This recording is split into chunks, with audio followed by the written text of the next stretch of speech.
हरि ओम श्री गणेशाय नमः। श्री परमात्मने नमः। खर्वस्तुलतनो गजेन्द्रवदनं लंबोदरं सुंदरं प्रस्यन्दन् मधुगन्धलुब्धमधुपो व्यालोलगण्डस्थलं दन्ताघातविदारितारिरुधिरे सिन्दूरशोभाकरं वन्दे शैलसुतासुतं गणपति सिद्धिप्रदं कामदं। श्री गणेशाय नमः। हे विदग्ध श्रोता मंडली, आपण मैंने आमर पूर्व प्रसंग श्रीमद् भगवद गीता प्रथम अध्यायर 7 नंबर श्लोक पर्यंत शुणी। वर्तमान आसतु आम शुणा यही दिव्य कथा आख्यान चैनल प्रचारित होउथिबा प्रसारित होउथिबा यही सत्संग धर्मावलंबी चैनल श्रीमद् भगवद गीता प्रथम अध्याय 8 नंबर श्लोकर संपूर्ण व्याख्या सह यह सारांश। हरि ओम वंशी विभूषितकरा नवनीरदाभात् पीताम्बरा वरुण बिंब फलाधोरोष्ठात् पूर्णेन्दु सुंदर मुखातरविंद नेत्रात् कृष्णात् परम किमपि तत्त्वमहं न जाने। श्री कृष्णाय नमः। तेबे प्रथम अध्याय 8 नंबर श्लोक। भवान् भीष्मश्च कर्णश्च कृपश्च समितिञ्जय अश्वस्थामा विकर्णश्च सोमदत्तिस्तथैव च। भवान् कहते आपण, च कहते ओ, भीष्म कहते पितामह भीष्म, कर्ण कहते कर्ण, समितिञ्जय कहते संग्राम विजयी, एवं कृप कहते कृपाचार्य, एव कहते सेहीपरि, अश्वस्थामा कहते अश्वस्थामा, विकर्ण कहते विकर्ण, सोमदत्त कहते सोमदत्त पुत्र भूरिश्रवा। आम सैन्यबाहिनी रे आपण अर्थात द्रोणाचार्य, पितामह भीष्म, कर्ण और संग्राम विजयी कृपाचार्य अछंती। सेहीपरि अश्वस्थामा, विकर्ण और सोमदत्त पुत्र भूरिश्रवा मध्य अछंती। एबे आसंतु शुणिबा आमर यही श्लोकर 8म श्लोकर संपूर्ण व्याख्या।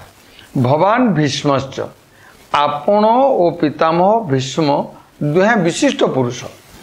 आपण दुहींकर समकक्ष संसार तृतीय व्यक्ति केही नहीं। आपण दुहींक भितरु जदि केही जणे पूर्ण शक्ति प्रयोग करी युद्ध करती ताहेले देवता, यक्ष, राक्षस, मनुष्य आदि मध्य कई आपण सम्मुखें तिष्ठिबाकू समक्ष नुहंती। आपण दुहींकर पराक्रम जगत रे प्रसिद्ध। पितामह भीष्म तो आबाल्य ब्रह्मचारी एवं से इच्छा मृत्युर बर मध्य पाई सारी, अर्थात आपण तांको इच्छा बिना कहीं तांको मारी पारिबे नाही। महाभारत युद्ध रे द्रोणाचार्य धृष्टद्युम्न द्वारा निहत हेले एवं पितामह भीष्म निज इच्छा रे सूर्य उत्तरायण हेबा परे प्राण त्याग कले। आपण माने जानिथिबे सूर्यंकर दुईटी अयन अछि, गोटे हेले दक्षिणायन, अन्यटी हेले उत्तरायण। दक्षिणायन रे जो मानकर मृत्यु हुए ताहा अशुभ बोली धरि निया जाए। एणु पितामह भीष्म स्वेच्छा रे दक्षिणायन रे से सरसज्जा कले सीना, किंतु उत्तरायण रे से देहत्याग कले। कहीं श्रीमद् भगवद गीता रे एपरी व्याख्या करछंती कि षडमास उत्तरायण, षडमासा दक्षिणायन। कर्कट संक्रांति मकर संक्रांति पर्यंत ये हेले दक्षिणायन एवं मकर संक्रांति कर्कट संक्रांति पर्यंत हेले उत्तरायण। उत्तरायण समस्त प्रकार शुभ कर्म करा जाए, समस्त प्रकार मंगल कर्म करा जाए एवं दक्षिणायन रे समस्त कर्म अशुद्ध रहे बोली शास्त्रकार मान प्रमाण दियंती। तेबे एबे आमे देखिबा जे कर्णश्च, कर्ण तो बड़ सुरवीर, मोर विश्वास होउछि जे से एकुटिया पांडव सेना ऊपर विजय प्राप्त करें तांको सम्मुख में अर्जुन मध्य किछि करि परिबे नाही। एपरी सामर्थ्यवान कर्ण मध्य आम पक्षर अछंती। कर्ण महाभारत युद्ध रे अर्जुन द्वारा प्राण हरैथिले समस्त को जना। तेबे कृपस्थ समितिंजय कृपाचार्य कथा कौन से तो चिरंजीवी आमर परम हितैषी एवं से पांडवंकर समग्र सैन्यबाहिनी उपरे विजय लाभ करें। यद्यपि दुर्योधन एठारे द्रोणाचार्य और भीष्म परे कृपाचार्य नाम कहवा उचित थिला, तथापि कृपाचार्य अपेक्षा कर्ण उपर तांकर अधिक विश्वास थिबारु से मझिरे कर्णकर नाम स्वतः तांको अंतरु बाहरी पड़िला।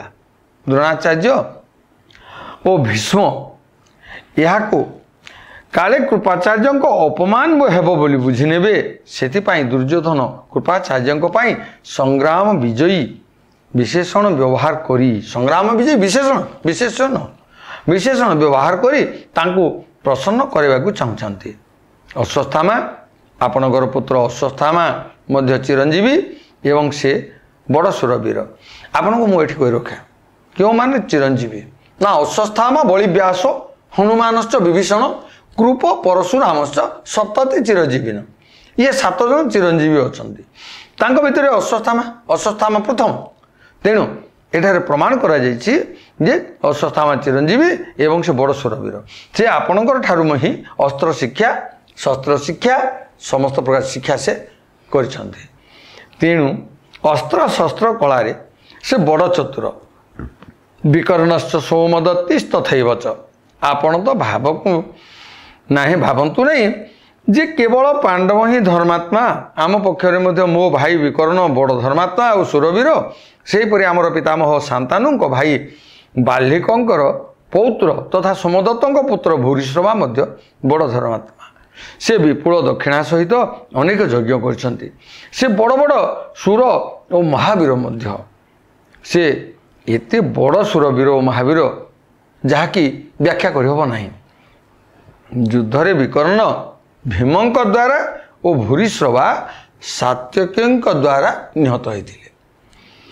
एठारे यही सुरवीर मान नाम कहवा द्वारा दुर्योधन सते जेपरि कहवाक चाहती जे हे आचार्य आम सेनारी आपण भीष्म कर्ण कृपाचार्य प्रभृति परि महापराक्रमी सुरवीर पांडवों सेनारे देखा जाऊ नाहांती। आम सेनारे कृपाचार्य और अश्वत्थामा दुहे चिरंजीवी मात्र पांडवों सेनारे एपरी कहीं जणे मध्य नाही। आम सेनारे धर्मात्मांकर मध्य अभाव नाही। तेणु आमे भय करिवार कौनसी कारण नाही। आज्ञा भय करे किए आज्ञा जा पाखरे धर्म नाही, जा पाखरे न्याय नाही, जा पाखरे सुरवीर नाही, जा पाखरे बल नाही, जा पाखरे शक्ति नाही, जा पाखरे अर्थ नाही, से ही भय करे आज्ञा। जदि का पाखरे ये कौनसी थिरु जदि अनेक अछंती 2टा 3टा 4टा 5टा अछि से लोक काहाको भय करिवो नाही। तेबे एठारे विश्वास करा जाउछि जे कौरव मानक पाखरे जदि भी कृष्ण नथिले, जदि भी अर्जुन नथिले, जदि भी धर्म नथिला बोली आमे विश्वास करिबा ना आज्ञा थिला सब मानुथिले से विश्वास करुथिले। तेणु से माने जदि भी भयभीत थिले पांडव मानकु तथापि मध्य संपूर्ण 100 रु 100 भाग पर्यंत भयभीत नथिले। से माने मध्य युद्ध करने प्रस्तुत थिले। सेमाने मध्य धर्म को अनेकी चली। जदि धर्म रे न थांते संजय हला क्षणी से माने काहे विश्राम करते, से माने विश्राम करते नहीं। एणु युद्ध तांकर निश्चित भाव में संध्यार पुणी परदिन सूर्यास्त पर्यंत सूर्य उदय सूर्य अस्त एवं सूर्य अस्त सूर्य उदय पर्यंत युद्ध करते। किंतु विश्वास थिला धर्म को धरी से माने युद्ध करते।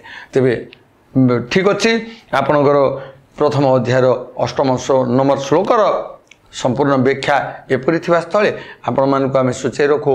एही दिव्य कथा आख्यान चैनल ले प्रसारित हेउथिबा श्रीमद् भगवत गीतार प्रथम अध्यायर प्रथम श्लोक आरंभ करी 18 अध्याय शेष श्लोक पर्यंत आपण माने सुनिबार देखिबार जो सुयोग पाउछन्ते एथिपई आमे आपण पाखरे कृतज्ञ। एवं आसंतु एबे आमे विराम नेबा एवं यार परवर्ती ନବମ ଶ୍ଲୋକ ପ୍ରଥମ ଅଧ୍ୟାୟ ନବମ ଶ୍ଲୋକକୁ ଆମେ ଯେତେବେଳେ ଶୁଣିବା ଦେଖିବା ସେତେବେଳେ ପର୍ଯ୍ୟନ୍ତ ଆମେ ଅପେକ୍ଷା କରି ରହିବା। ସମସ୍ତଙ୍କର ମଙ୍ଗଳ କାମନା କରି ରହୁଛି। ଜୟ ଜଗନ୍ନାଥ। ହରି ଓମ୍ ତତ୍ସତ୍।